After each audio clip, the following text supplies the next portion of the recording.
الشكر علينا. Mari kita ikuti bersama.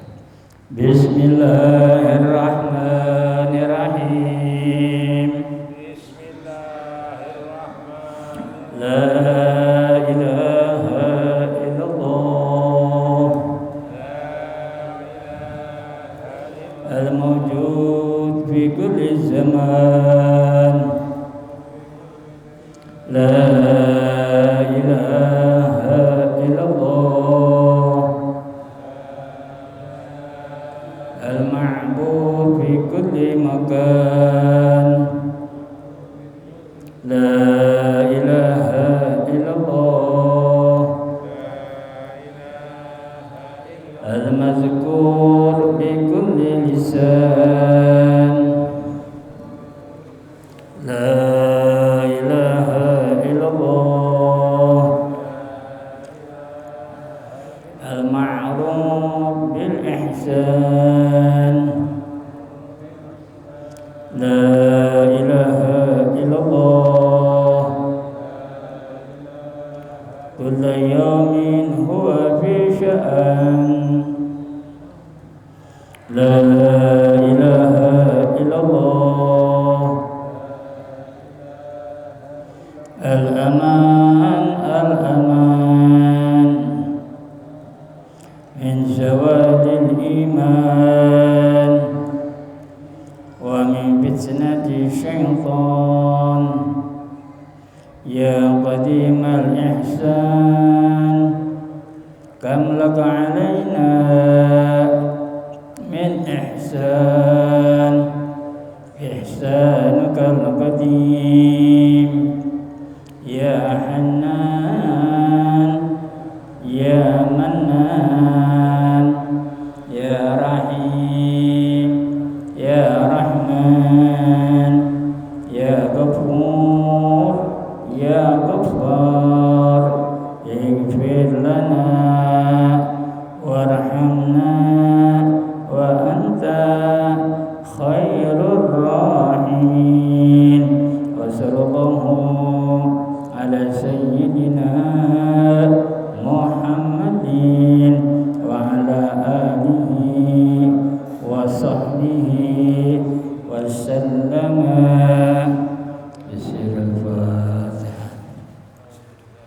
Bismillahirrahmanirrahim. Alhamdulillahi rabbil alamin. Ar-rahmanirrahim. Maliki yaumiddin. Iyyaka na'budu wa iyyaka nasta'in. Ihdinas siratal mustaqim. Siratal ladzina an'amta 'alaihim ghairil maghdubi 'alaihim waladdallin. Rabbighfir lana. A'udzu billahi minasy syaithanir rajim. Bismillahirrahmanirrahim. Qala al-mu'allif rahimahullahu ta'ala. Bismillahirrahmanirrahim. Babu salatil jum'ati. Ay hadza babu salatil jum'ah. Bermula dalam suatu bab ini masih di dalam menyambungkan, menceritakan tentang perjalanan, yaitu mengenai sholat Jum'ah, yang memang notabene Jum'ah sudah dinyatakan di dalam Al-Quran Al-Karim.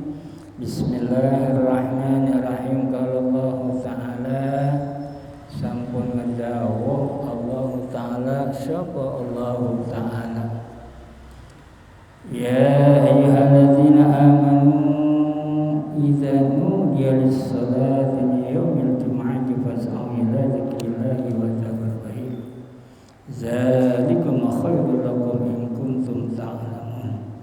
Idza qudiyatis salatu fantashiru fil ardi wabtaghu min fadlillahi wadhkurullaha katsiran la'allakum tuflihun. Al-ayah. Shadaqallahul azim wa sadaqa rasuluhu habibunal karim wa nahnu ala dzalika minasy syahidin wasyakirin walhamdulillahi rabbil alamin. Summa tanbihani. Hadza tanbihani bermula kita ini suatu intabih alias dua intabih, memberikan satu hal yang memberikan manfaat buat kita agar kita tidak keliru paham tentang masalah datangnya Jumat. Ahaduhuma utawi salah sewiji saking tandihani anna adaa salatul jum'ati ma'al jama'ati ala ghairin zawil a'dzari fardu 'ainin ijma'an, dalam ijma' ulama yang memang ditegaskan bahwa Jum'ah memiliki kedudukan hukum dalam pekerjaannya, yaitu fardu ain. Yang namanya fardu ain tidak boleh digantikan. Faman istahala tarkuha wa huwa mukhalifatu muslimina kafarun atau kufrun. Manakala orang mengambil halal dalam arti kata meninggalkannya, maka dia termasuk dalam kategori kufur. Jadi dalam pekerjaan Jumat ini bukan hal yang dianggap bagi kita kaum muslimin itu adalah hal yang sepele.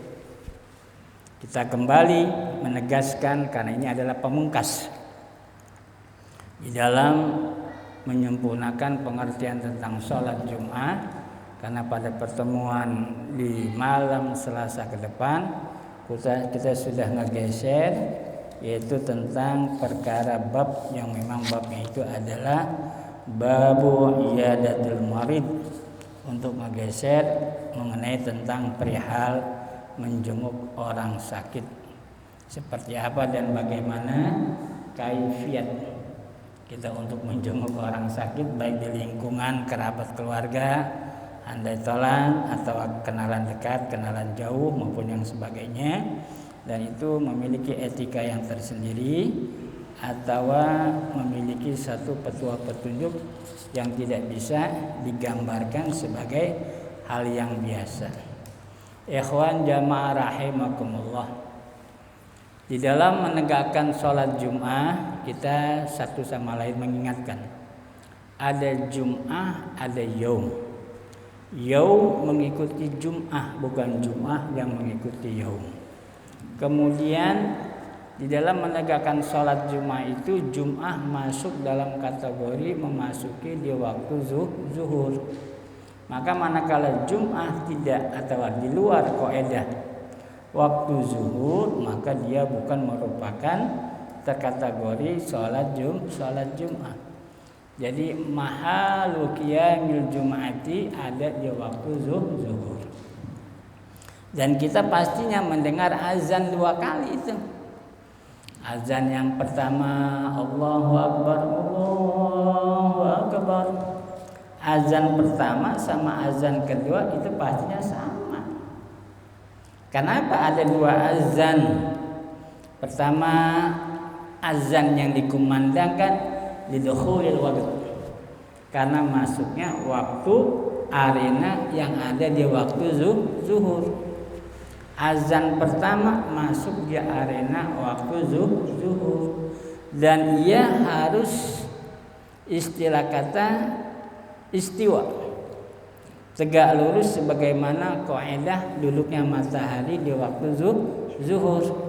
Memang terkadang kita suka mikir ya, oh kok zuhurnya ini nggak jam 12 tepat ya, ada jam 12 kurang. Nah kemarin kita cuma menegakkan jam 12 azan kurang 11 menit tuh. Nanti kemudian kita akan memasuki azan di luar atau di lebih daripada jam 12. Itu karena adanya fusulul arba. Fusulul arba itu adalah bagian dalam perputaran 1 tahun, itu terbagi 4, masing-masing per satunya adalah 3 bulan. Januari, Februari, Maret itu sama hitungannya dengan Juli, Agustus, September. Januari, Februari, Maret sama hitungannya dengan Juli, Agustus, September. Nah kemudian April, Mei, Juni itu sama hitungannya dengan yaitu di bulan Oktober, November, dan Desember. Makanya kita jangan aneh melihat perputaran di dalam per bulan memiliki pergeseran waktu istiwanya berbeda ya. Ada yang zuhurnya jam 12 kurang. Ada pula yang zuhurnya jam 12 lebih. Lah kadang-kadang kalau kita yang nggak tahu zaman kadang-kadang bagaimana sih pengurus masjid kemarin saya kemari kata jam 12 kurang, ini jam 12 lebih loh. Karena tidak mengerti, tidak memahami dengan fusulul arba. Di dalam satu perputaran satu tahun itu terbagi menjadi 4. Nah 4 ini adalah hitungan Januari sampai Maret, sama kaedah kedudukannya dengan Juli, Agustus, September, Oktober, November, Desember, sama dengan April, Mei, Juni tuh ya. Nah tinggal nanti kita perlihat atau kita lihat di perkembangan bulan apa pada saat ini tuh ya. Tapi yang namanya menimbang menggunakan rubu' itu sama kaedahnya. Artinya adanya di waktu istiwa menunjukkan jam 12 dah tepat. Makanya dulu kita perlihatkan atau kita melihat tiap-tiap masjid itu ada istilah kata syaksun ya. Benda yang memang diletakkan pada segi 4 kemudian membentang. Garis-garis yang mengarah kepada utara, selatan, barat, timur ya. Kemudian dilihat grafik atau adanya posisi suatu daerah, adakah di posisi utara ataukah di posisi selatan dalam garis katulistiwa. Dan itu kita lihat kemiringannya berapa derajat. Nah, untuk mendapatkan hasil seperti itu nanti dengan sendirinya. Nah, kalau kita pengen melihat tegaknya, katakanlah dalam bahasa kita ingin melihat tegaknya arah kiblat. Kita kan bingung ini ya. Arah menuju ke Baitullah ini harus kita pahami antara sebutan arah Baitullah dengan arah kiblat. Kiblat bukan Baitullah tuh ya. Bisa kita pahami nih. Yang disebut kiblat itu bukan Baitullah. Tapi yang namanya Baitullah itu adalah titik yang ada manakala dunia tuh. Yang manakala dunia akan mengetahui posisi Baitullah ada di mana kita berada. Nah, kelihatan. Kita lihatnya di waktu asar. Umpamanya kita di Indonesia. Kita di Indonesia pada waktu asar, maka adanya matahari itu ngegeser ke arah barat dan itu ada tegak lurus di atas Ka'bah. Itulah arah Ka'bah. Nah, sekarang kita tinggal tanya ini. Tanggal berapa ya? Bulan berapa ya? Lagi kita bingung ini. Tanggal berapa di bulan berapa? Nah, itu di tanggal kisaran 18 Juni. Di mana ada tanggal 18 Juni? Nah, kita kan sudah masuk bulan apa sekarang kita ini? Jauh banget kan? Untuk ketemu lagi harus mengarah setelah masuk tahun 2026. Jadi kita nggak harus pusing-pusing ngelihat Baitullah kemana ini kiblatnya ya. Kadang digeser ke sana, digeser ke sini lah. Artinya jadi mainan ini. Makanya masjid yang sudah dibangun persegi 4 giliran kita malam lah kok kiblatnya agak menceng begini, bangunannya tegak lurus persegi umpama ya. Nah, untuk mengetahui posisi arah kiblat dalam hitungan per tahun itu kita lihat per satu tahunnya ada di bulan Juni pada tanggal 18. Nah, disitulah ada di waktu asar, mencorongnya matahari di waktu asar itu tegak lurus di atas Baitullah. Pegang, kita sifat itu, oh di sana tuh. Langsung kita garis. Ya, langsung kita garis arah kiblatnya. Boleh menentukan arah di dalam bahasa kata arah Baitullah di rumah, di musola, di masjid atau di satu tempat yang layak untuk kita pakai ibadah. Jadi kita nggak kebingungan ini ya. Nggak perlu kita harus kebingungan, nggak harus sebab perhitungan bergeser sedikit aja itu mentalnya jauh itu ya. Kita menarik satu benang, biasa tukang bas ini ya, tukang bangunan Dia ingin membentuk suatu katakanlah pondasi atau tegaknya satu plesteran dalam satu tembok. Nah, dia ukur dulu itu ketebalannya dan lain sebagainya ya. Nah, dia ukur pakai water plus. Water plus itu semacam apa itu? Selang air ya. Nah, selang air nggak bisa dibodohin ibarat kata, dia tahu itu ya. Tukang bas, tukang bangunan. Makanya bagi tukang bas itu seperti water plus ya dan lain sebagainya, itu bagi dia adalah sangat butuh lah. Kalau tidak nanti bangunan menceng-menceng nanti tuh ya. Bangunan menceng. Nah, kita kembali Jum'ah diawali di waktu zuhur dengan azan pertama. Nah, itu azan pertama itu bukan masuk dalam kategori azan Jum'ah, bukan. Itu azan menunjukkan datangnya waktu zuhur. Nah, sehingga keperkenanannya waktu zuhur sudah masuk, menjadikan sahnya suatu perjanjian. Kita kan kadang-kadang punya janji sama orang. Jadi bagaimana nih urusan hutang ini? Nanti saya bayar Pak Habib. Kapan? Waktu zuhur saya cash and carry, saya bayar tuh. Itu jadi satu perjanjian yang memang dijadikan tolak ukurnya datangnya waktu zuhur. Atau para musafir. Kalau musafir kan tidak terkena ya katakanlah hakun wajibun ya, tidak fardu ain mengerjakan di dalam Jum'ah. Para musafir tidak wajib Jum'ah. Kemudian abdun mamluk itu kalau bahasa kata kita mah apa sih? Kalau di zaman para sahabat tempo dulu ya, itu kan ada budak belia ya, budak belian ya. Nah, itu juga tidak wajib Jum'ah. Termasuk imra'atun, kaum ibu-ibu. Waduh, kaum lelakinya cuma ada segelintir dong, banyak ibu-ibu ngarebu, ibu-ibu tetap hatta dia ngarebu tidak menjadi kaidah wajib Jum'ah. Au sobyun au maridun, juga anak kecil. Nah, bagi kita yang ada dalam kepengurusan masjid, ini anak-anak ini ya Allah ya Rabbi, memang bagaimana ya, digebah itu anaknya, namanya anak-anak dia nggak ngerti ya. Tapi memang pada keadaan posisi masjid itu ada ruangan VIP. Nah, cara begini nih, hampir semua masjid, apalagi masjid kaum, cara di Banten, cara di luar Banten itu ada masjid utama, ruangan utama, bukan masjid utama, ruangan utama kayak begini. Kemudian selebihnya ada istilah kata sebutan yang lain. Nah, ini kalau kita gambarkan, emak bapak punya anak, tiba-tiba masa pertumbuhannya ketemu jodoh. Akhirnya ini anak dinikahkan. Kebetulan mau menikahkan anak, maka posisi mempelai wanita ada di posisi dia. Ya, kemudian kita menerima kedatangan posisi kaum mempelai pria. Nah, untuk menentukan kondisi pernikahan kan kita tahu tuh, ya.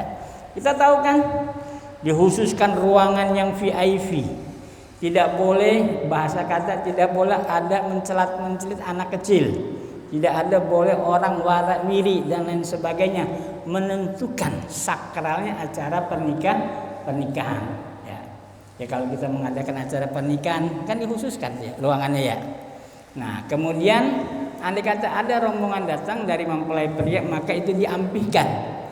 Rombongan mempelai pria dipersilakan entah ke kiri entah ke kanan. Karena ruangan utama akan digunakan sebagai acara resepsi akdu nikah. Nah, kita udah bisa menggambarkan, oh berarti seukuran mau nikahkan anak aja itu membutuhkan ruangan yang khusus, yang sifatnya adalah urusan antara kita sesama manusia. Sedangkan kita ada urusannya sama Gusti Allah dalam konteks ibadah, tegasnya ibadah Jum'ah. Nah, ketika memasuki saat-saat Jum'ah, ya, ketika memasuki saat-saat Jum'ah yang memang sudah ditentukan waktunya adalah waktu zuhur, kemudian bagaimana nerap wakeknya? Tuh. Nerap waktu Jum'ah ini boleh ngegeser setengah jam dari awal waktu zuhur, boleh 1 jam, boleh pertengahan antara awal waktu dan akhir waktu. Makanya waktu Jum'ah dalam liputan yang ada di waktu zuhur bisa di awal, bisa di pertengahan, juga bisa di akhir. Sehingga seringkali kita mendengar di sana mah masjidnya Jumatnya cuma sekali azannya tuh ya. Di sana mah Jumatnya azannya sekali tuh. Jangan panik, jangan aneh, sebab azan pertama lidukhulil waqt zuhur menunjukkan datangnya awal waktu zuhur tuh ya. Nah, kemudian masuklah ke arena Jum'ah. Nah, setelah masuk ke arena Jum'ah, karena sudah masuk waktu zuhur di waktu saat Jum'ah tersebut, maka kita layak menegakkan yaitu sholat sunnah, namanya sunnah qabliyah zuhur, qabliyah Jum'ah, sholat sunnah qabliyah Jum'ah, dan ada juga sholat sunnah ba'diyah Jum'ah. Lantas bagaimana saking sakral ini perkara Jum'ah? Saking sakral-sakralnya perkara Jum'ah, maka kita disunahkan tuh. Ini beraneka ragam ini nilai sunnahnya. Disunahkan kita pertama mandi. Ya. Kan kalau mau Jumatan kan kita mandi dulu bersih. Cuman mandinya jangan mandi seperti capung cepak ya. Harus memang benar-benar steril bagaikan mandi junub bagaikan. Karena apa? Memang perkara Jumat ini memang izanu liyalis shalah miyaumil jum'ah fas'au ila zikrillahi wa zarul bai'. Karena kita akan menghadap kepada Gusti Allah. Tidak hanya sebatas kita mandi, kita pun berapih diri, rambut dirapihkan ya. Kalau rambut jabrik umpama mau disisir rapi, kalau mau dipotong ya dipotong. Andai kata kita punya jenggotnya pun dirapih, disisir dengan baik. Kemudian kuku pun dipotong. Nah, ini sosok adanya Jum'ah ditampilkan karena sungguh amat sakral ini Jum'ah. Yang kalau hitungan hari ya ba'da khamsah ya sittah. Ba'dal khamis bahwa sittatun. Ba'da sittatun sab'atun, tapi ini enggak dipakai. Sittah enggak dipakai, sabah enggak dipakai. Yang dipakai yaumal Jum'ah dan yaumal Sabt. Di luar itu dipakai.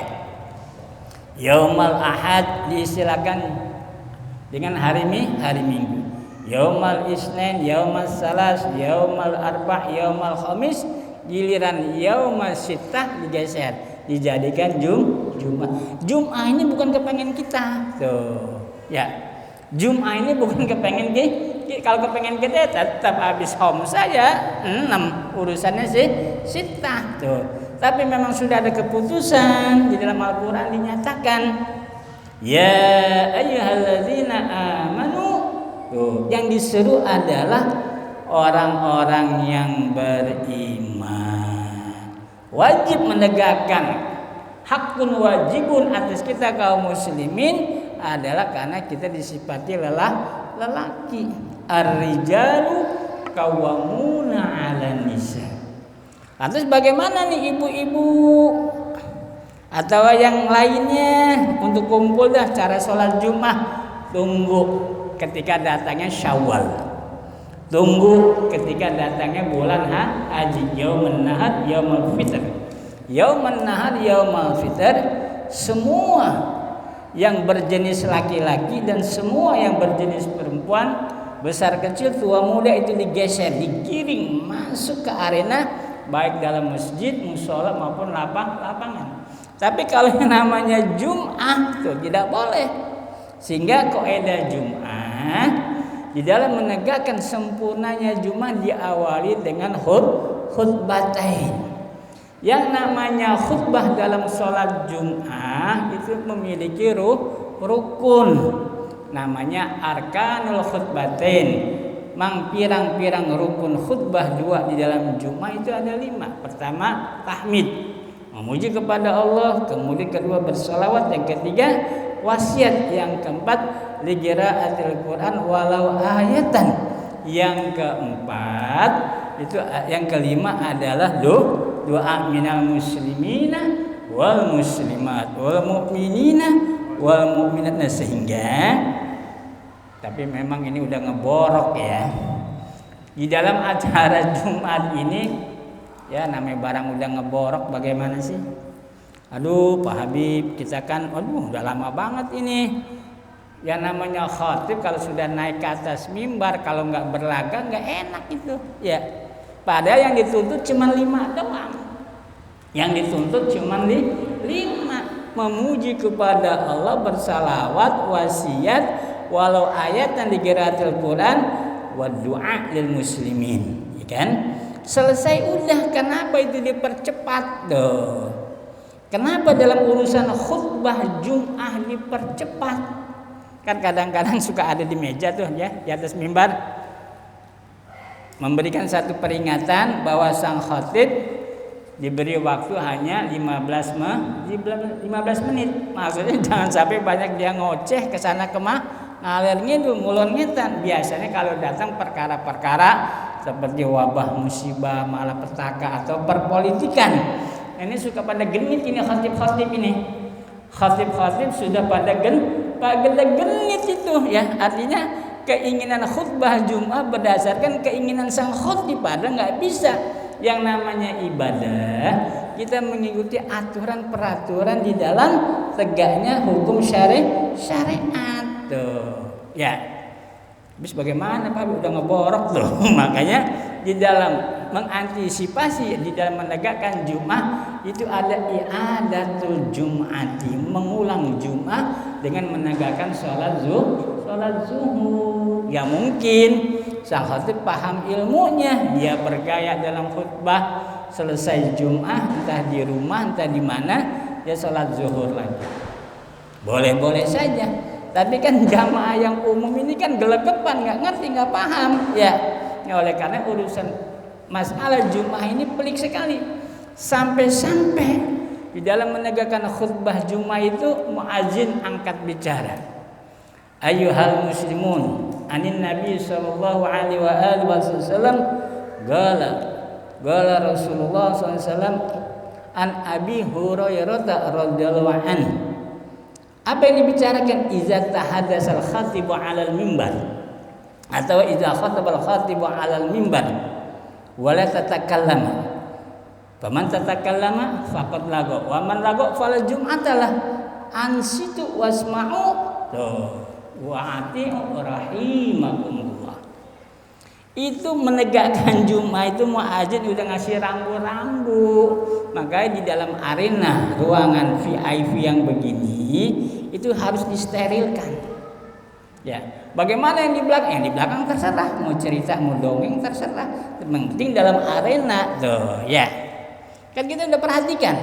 Contoh, ketika ada ya acara paripurna, sidang Dewan MPR DPR atau apalah yang dipertuangagungkan, kan ada protokoler mengatakan, ladies and gentlemen, we are, dia ngomong bahasa Inggris, tang teng tong, kita dipersilakan berdiri memberikan hormat.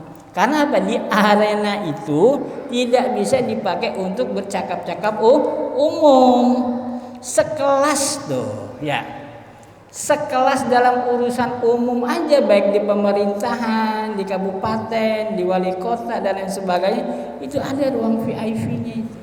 Apalagi Jum'ah kita nikah aja nih, yang kata umpamanya seorang wali mujbir mengatakan, ya Abdullah, dikatakan ya Abdullah zawaj, bahkan pertama gini, di dalam seseorang katakanlah wali mujbir ya, wali hak atas pengantin perempuan, disebutnya namanya wali mujbir. Dia mengatakan dalam kalimatnya, uzawwizuka ala ma amarallahu bihi min imsakin bi ma'rufin aw tasrihin bi ihsan. Ya Abdullah. Ini mengatakan Abdullah ini kan protokolnya sudah ngomong. Di saat yang sakral, semua yang hadir tidak boleh mengeluarkan suara yang gaduh. Terutama anak-anak mohon ditertibkan karena ini acara sakral, ya kan? Ini kalau istilah kata memang kalau kita menikahkan di ruangan yang VIP, Uzawwizuka ala ma amarallahu bihi min imsakin bi ma'ruf wa tasrim bi ihsan. Ya Abdullah, zawwajtuka wa ankahtuka mahtubatan alayya binti sarmina campleng dan lindun bil mahar kaza wa kaza nakdan. Dijawab, qabiltu tazwizaha wa nikahaha bil mahril madhkur. Semua yang hadir, barakallahu alaika wa alaikuma wa jama'a bainakuma bil, langsung ditutup dengan doa. Tuh. Yang sebegitunya aja sungguh sangat sensitif, apalagi Jum'ah. Makanya Jum'ah ini udah nggak dipakai nih. Muazzin mengatakan anin Nabi sallallahu alaihi wasallam qala Rasulullah sallallahu alaihi wasallam Abi Hurairah radhiyallahu anhu idza khatabal khatib 'ala al-mimbar wa la tatakallama wa man tatakallama faqad laga wa man laga fal jum'atalah ansit wasma'u wa ati'u. Tuh baru alhamdulillah khatib bicara dengan lantang, tapi bicara lantang juga jangan banyak action. Karena dunia berkecamuk dalam politik, karena dunia hal ehwal, nggak ada urusan, ya. Yang begitu-begitu bagi kita nggak ada urusan, ya. Ini khotib jangan genit-genit amat ini. Ada musibah teriak dia bicara musibah. Ada perpolitikan yang tidak nyaman merugikan rakyat, dia hantam itu pemerintah. Umpamanya ada sesuatu yang memang menggambarkan sesuatu yang tidak layak, kemudian dia bercerita dalam khutbah. Nah ini membatalkan. Ada perkara sholat yang jadi batal karena dirinya, ada juga perkara sholat yang menjadi batal karena di toilet gair mahram. Contoh, ya namanya di tempat umum ada perempuan noel kita, ting tuh kan batal wudu kita. Berarti kita terbatalkannya dari pihak luar. Ada juga perkara batalnya kita dari pihak dalam, dari diri kita. Entah karena kita kentut atau sesuatu yang membatalkan. Nah itu kemarin sudah kita ceritakan. Pada prakteknya dalam sholat zuhur, rakaat pertama, kedua, ketiga, salah satu ada. Dalam jumlah rakaat itu ada yang membatalkan zuhurnya. Salah satu ada di dalam perkara sholat zuhur, ada yang membatalkan pada rakaat zuhur yang maka batal semuanya. Nah Jum'ah pun begitu. Kan kalau kita menegakkan Jum'ah kan perkara Jum'ah yang didahulukan adalah khutbah. Dan khutbah itu menjadi rukun. Dan rukun khutbah ini menjadi kepastian untuk kita mengangkat sholat yang jumlahnya cuma 2 rakaat. Makanya di dalam perkara rukun khutbah, dalam hal ini khutbatain, itu jangan banyak action. Cukup tahmid, wasiat, hal hadis sallallahu alaihi wasallam, kemudian qiraatul Quran, doa lil muslim, udah kelar, cepret. Adapun kalau pengen ngebahas, menceritakan sesuatu yang lain, itu bisa di luar sholat Jumat karena perkara Jumat ini sangat sensitif tuh, sangat sensitif. Nah, sampai-sampai diukur. Seperti apa mengukurnya? Waktu zuhur boleh di awal waktu, tapi Jumat boleh di awal waktu diukurnya nih. Boleh di awal waktu, boleh berlanjut setengah jam setelah awal waktu, boleh 1 jam atau mungkin taruhlah jam 2 ada kita Jumatan. Kan kita azan lagi tuh, ya. Setelah muadzin mengangkat seorang khatib, kemudian dia azan, Allahu Akbar, Allahu Akbar, ya. Nah, azan yang kedua ini azan untuk mengangkat sang khatib di dalam khutbatain. Azan keduanya ini nih, lantas bagaimana kalau umpamanya pada khutbahnya sang khatib tidak azan? Batal, karena itu merupakan syarat. Setiap perkara rukun itu ada syarat. Setiap perkara rukun itu pasti ada syarat. Contoh, kita menceritakan sholat 5 waktu, wa arkanus sholat. Ketahuan tuh di dalam rukun sholat. Di dalam pekerjaan rukun sholat ada juga syarat sahnya sholat. Di dalam rukun wudu ada syarat sahnya wudu. Di dalam rukun khutbah ada syarat sahnya khutbah. Nah kalau itu dilanggar batal semua.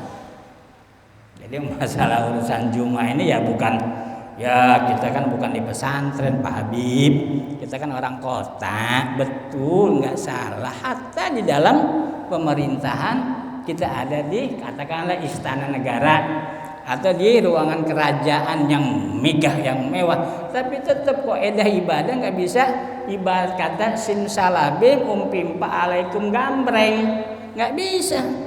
Ini kan kadang-kadang kan kita pakai umpimpa alaikum gambreng, poi pakai baju rombeng. Lah kenapa pakai di sweet begitu urusan ibadah? Ya la tasyihu, tidak menjadikan perkara itu menjadi sah.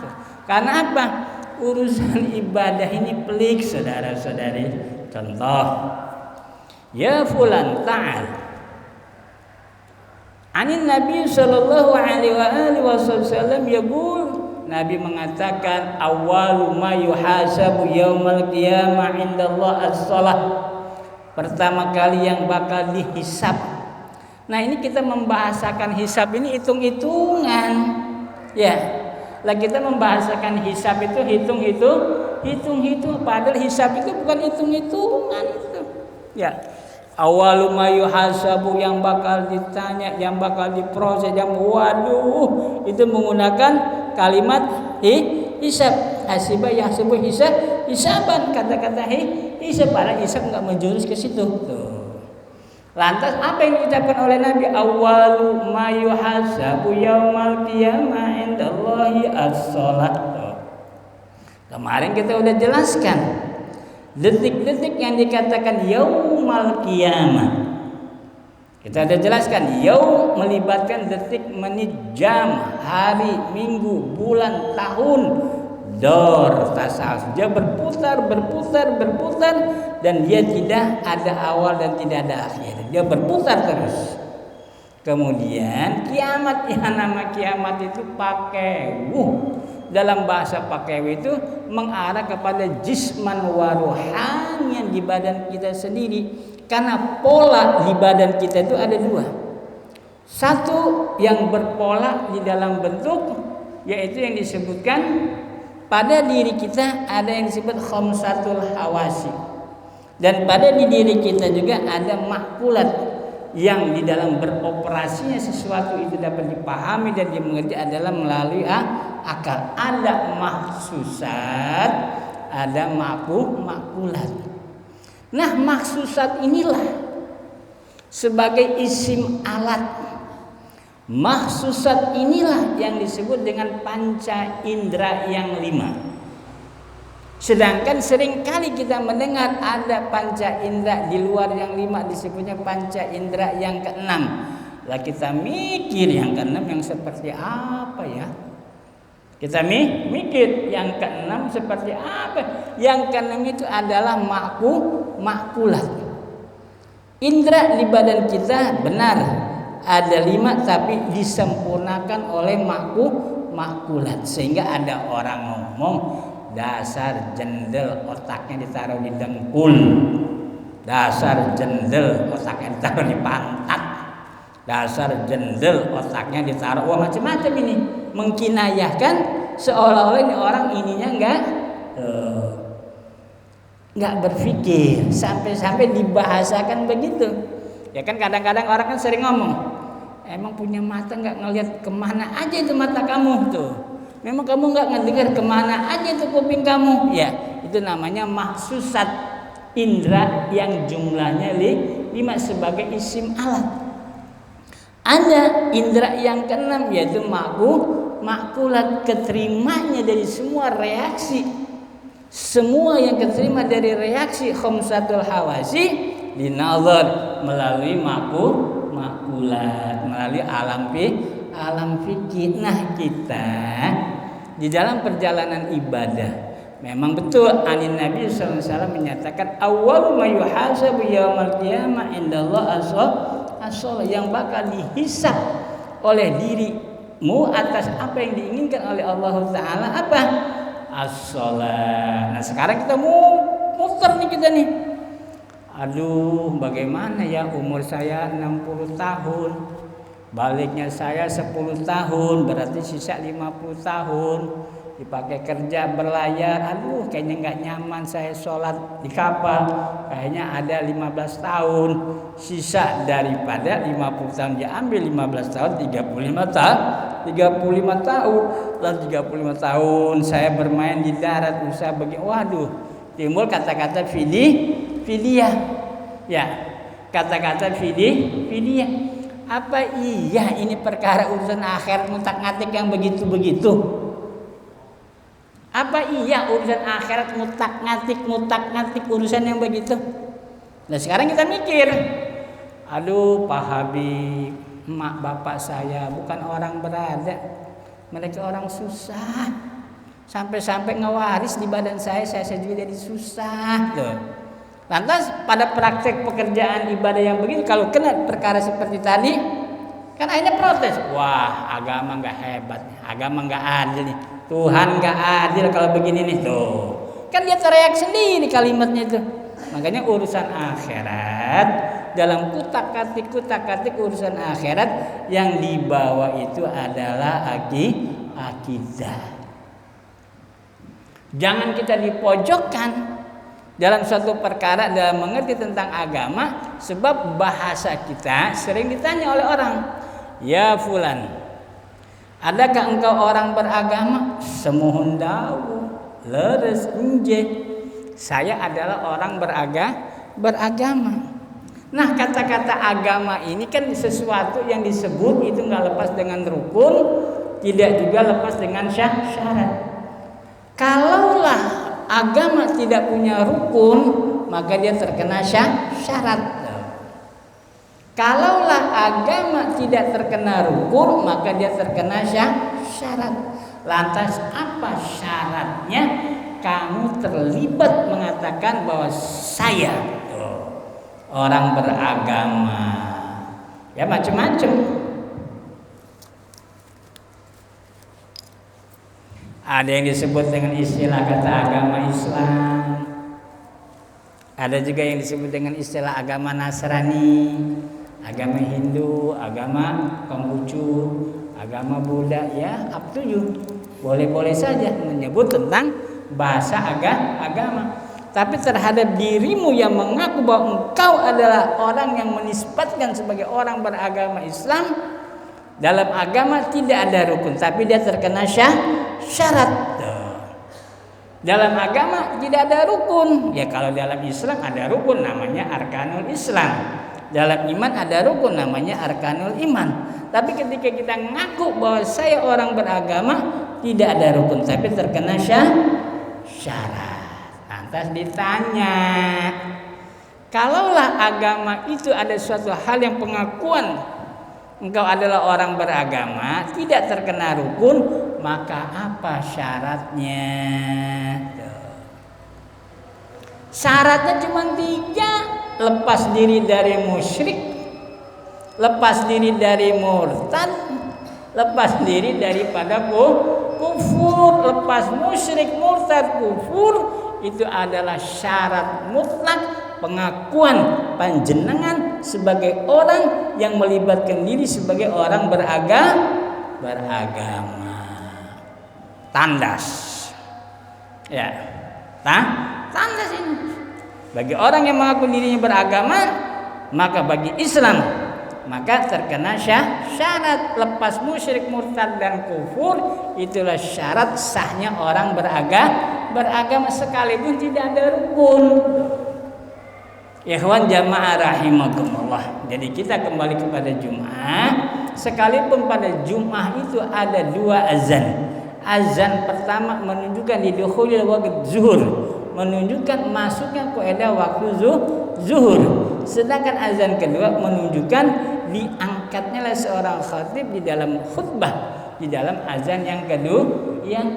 Begitu sangat sakralnya urusan perkara Jumat sehingga urusan khutbatain nah ini nggak bisa dipakai sebagai hal-hal yang ya katakanlah bercanda dan lain sebagainya ya. Sebab khutbah Jumat bisa batal pada orang yang khatibnya, bisa juga dibatalkan pada orang yang hadirin. Contoh seperti kemarin sudah kita gambarkan, lagi sedang asyiknya seorang khatib khatbah 'alal mimbar, kemudian ada orang bangun, cerek aja atau orang datang. Nah, ketika andai kata dia datang, tidak perlu atas dirinya walaupun sholat tahiyatul masjid, cukup dia duduk diam, anteng dia baca kalimat subhanallah alhamdulillah wala ilaha illallah wallahu akbar, atau dia membaca suratul ikhlas. Nah, lantas bagaimana ketika suasana khatib sedang mengutarakan tahadats alal khatib alal mimbar? Nah, ini kadang-kadang genitnya pengurus masjid begitu, keropak diputar itu. Oh ya, ini umum ini ya. Dianggap Jum'ah itu ada suatu perilaku ibadah yang dianggap biasa-biasa saja, padahal luar biasa. Ketentuan Jum'ah bukan kesepakatan umat, bukan, tapi Allah menghendaki. Karena Jum'ah itu ketika Jum'ah yang ada yang kita kerjakan, karena itu antara poros bumi dengan poros langit. Kalau poros bumi itu adalah Baitullah, kalau kata kita ini Ka'bah lah ya. Sedangkan yang ada di langit itu adalah Baitur Rahman. Antara Baitullah dengan Baitur Rahman itu bagaikan baling-baling itu. Kalau umpamanya di Mekah yang tawaf ya bangsa manusia. Tapi kalau yang ada di Baitul Rahman sana, itu yang tawaf itu bangsa para malaikat, dan juga di dalam tawafnya di sana juga para arwahil qudsiyah, ruh suci, bangsa para nabi, bangsa para aulia, bangsa para sholihin, itu pada tawaf itu muter itu ya. Makanya garis lurus yang ada di Baitullah manceng ke atas, itu tidak ada satupun makhluk ngelewatin ke situ. Coba aja perhatiin, atau dia burung, apalagi sesuatu benda yang memang katakanlah pesawat terbang, jet, helikopter, itu nggak ada itu. Andai kata dia lewat itu pasti kelibas itu, ya kelibas. Makanya Baitullah dengan Baitur Rahman yang ada di atas, yang ada di langit itu ditawafkan, di bumi ditawafkan oleh orang-orang haji, di sana ditawafkan oleh para malaikat dan orang-orang suci. Karena apa? Di antara kita manusia, di antara mereka para malaikat memiliki satu hal yang memang dinisbatkan oleh baginda Rasulullah sallallahu alaihi wasallam, wa ikhwani, bahwasanya saudaraku. Ini kalau udah bicara saudara ini kan nggak melibatkan garis nasab ya, artinya karena ini darah emak bapak saya, nggak begitu.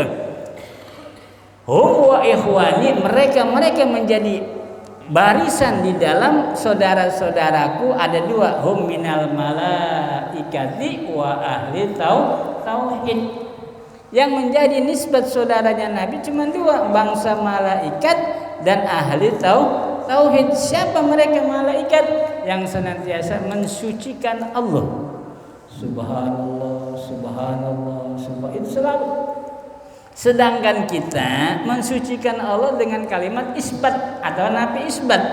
La ilaha illallah, la ilaha illallah, la ilaha illallah. Nah, antara kita dengan malaikat itu satu rumpun, satu saudara, diikat oleh kalimat thayyibah. Wa ikhwani hum minal malaikati wa ahli tauhid. Berbangga dan bersenanglah diri kita kalau kita masuk ke arena ke situ, kita diaku oleh Nabi SAW sebagai yaitu ikatan saudara. Makanya alhamdulillah ya, di dalam urusan perkara ibadah ini masya Allah ini, sampai-sampai ketika orang mengucapkan kalimat sholawat, Allahumma sholli ala sayyidina Muhammad wa ala ali sayyidina Muhammad, ya fulan, apa yang kau baca? Saya baca salawat Nabi. Terus baca apa lagi? Allahumma sholli sholatan kamilatan wa sallim. Wah, ini yang saya dengar ini adalah salawat nariyah. Apa yang kamu baca? Saya ngebaca mendawam salawat nariyah. Betul. Kalaulah yang kau baca itu seperti tadi kalimatnya, itu kan harkat lafaz. Harkat lafaz, ada lafaznya diucap atau dibaca.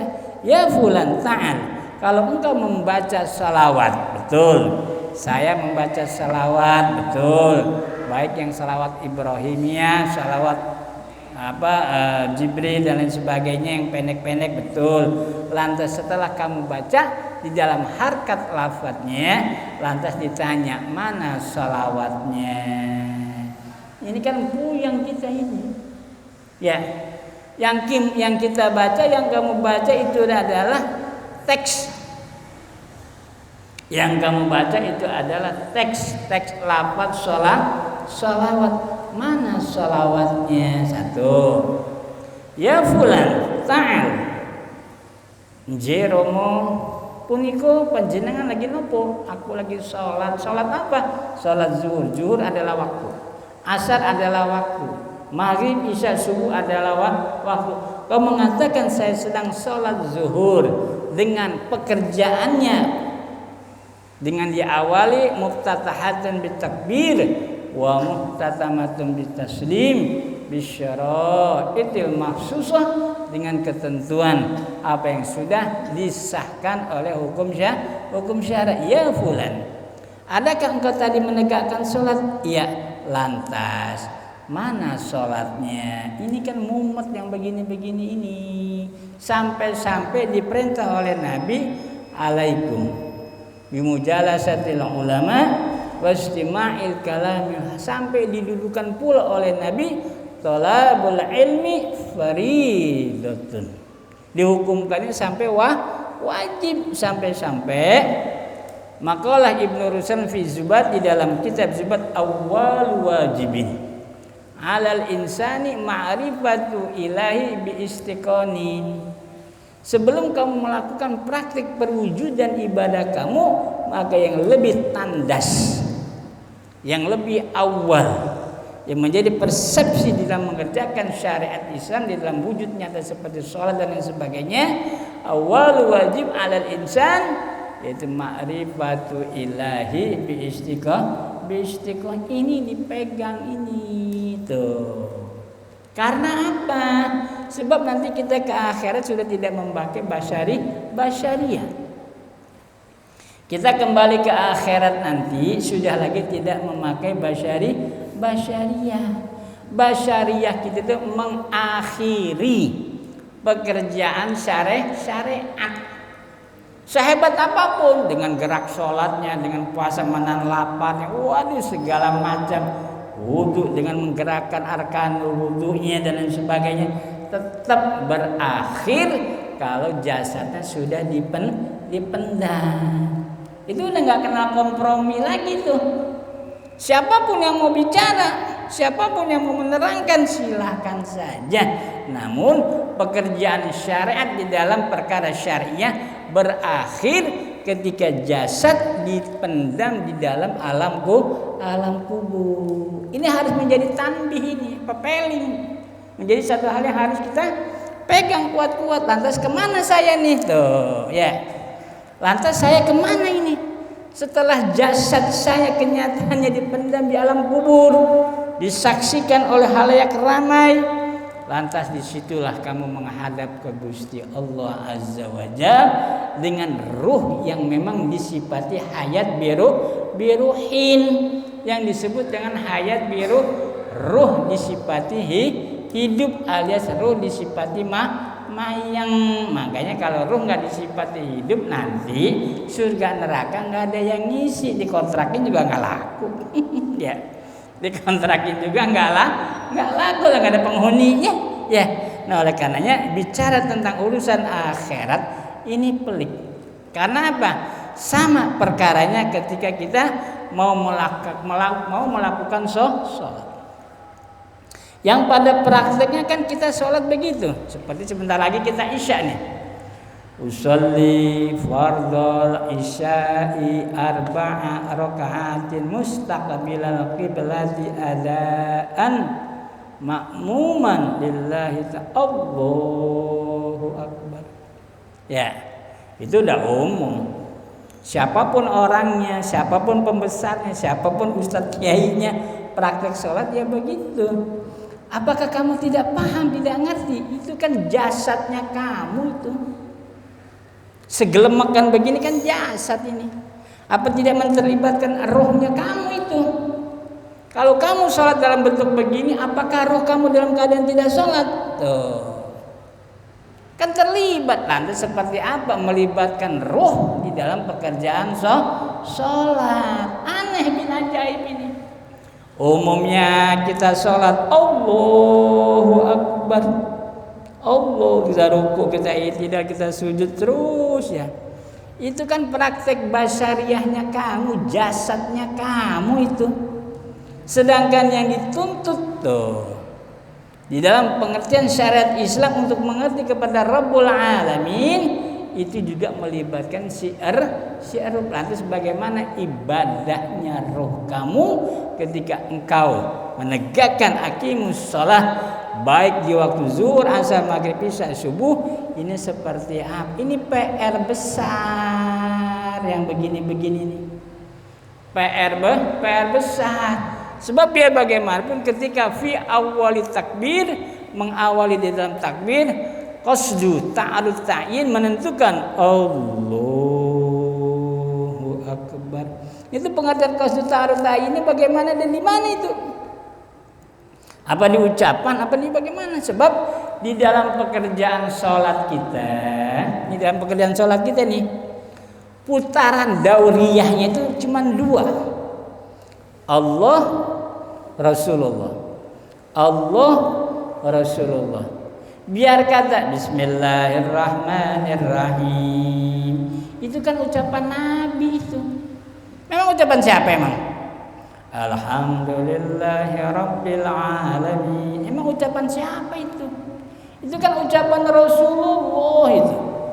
Ya, sekalipun ketika kita membaca sesuratan yang pendek, inna a'tainakal kautsar fasholli li rabbika wanhar inna syani'aka huwal abtar.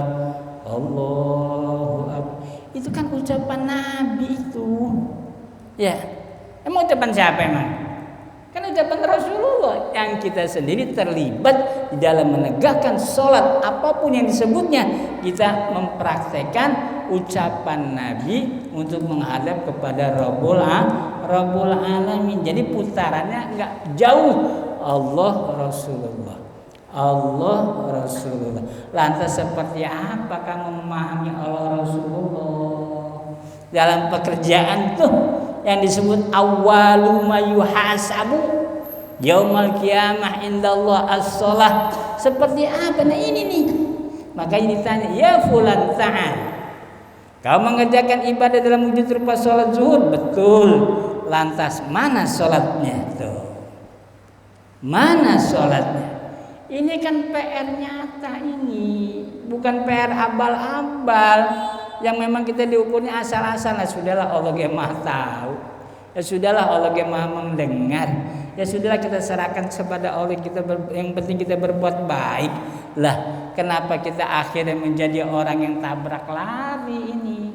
Enggak tanggung jawab, enggak mengerti tentang hal ihwal ibadah. Padahal Masya Allah, kitabnya enggak kurang-kurang, majelis taklimnya pun enggak kurang-kurang. Bahkan dibuka pondok pesantren nggak kurang-kurang sampai dibentuk secara eksklusif, yaitu apa? Pasaran pondok pesantren dengan kitab anu alias yang disebut dengan ngaji kilat lah, ngaji tartib seperti kita pusing apalagi ngaji kilat ya. Ngaji tekun aja kita aja masih pusing itu, ini disebut ngaji kilat ini. Ya Allah ya Rabbi ya. Akhirnya apa ya, begitulah.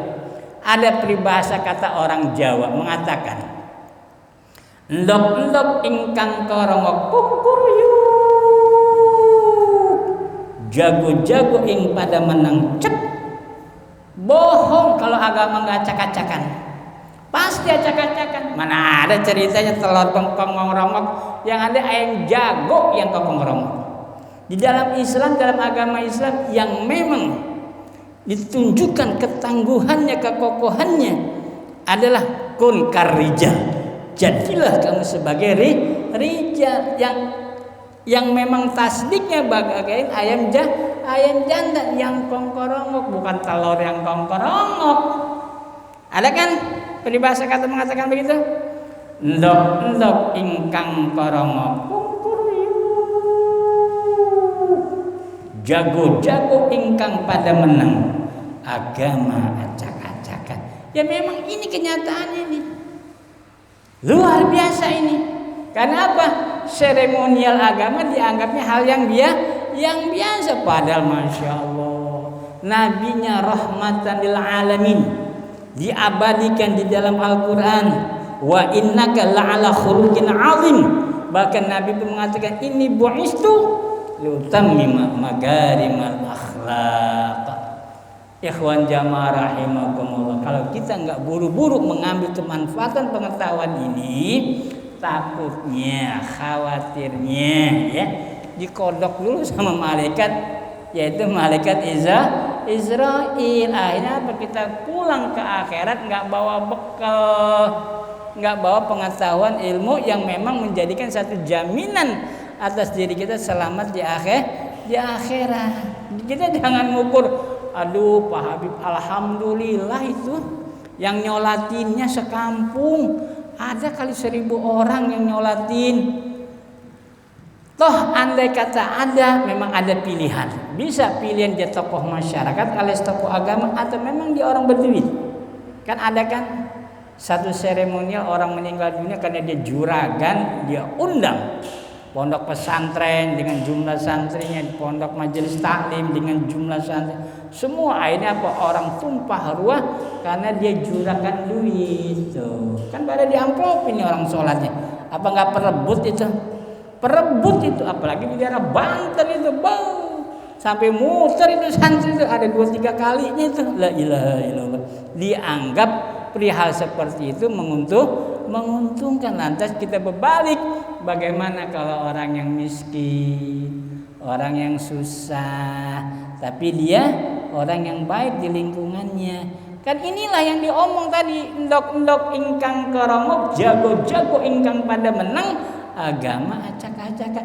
Karena tadi ulah perbuatan manusia, nggak ngerti tentang kaidah isbat risalah bi Muhammadiyatin sayyidil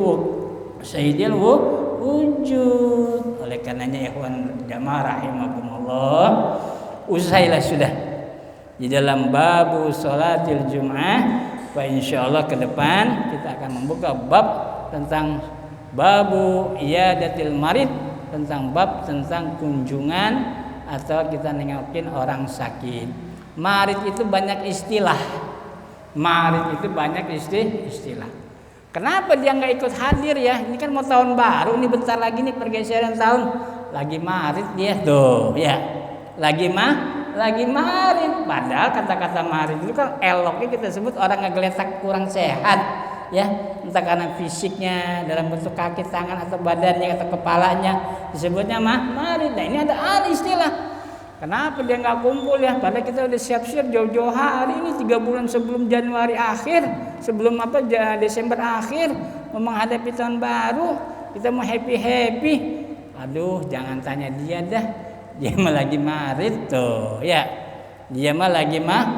Jadi kata-kata marid ada istilah yang harus kita pahami, mutabaqah waqi' sesuai dengan muqtadal hal. Mudah-mudahan ini bermanfaat buat kita sekalian.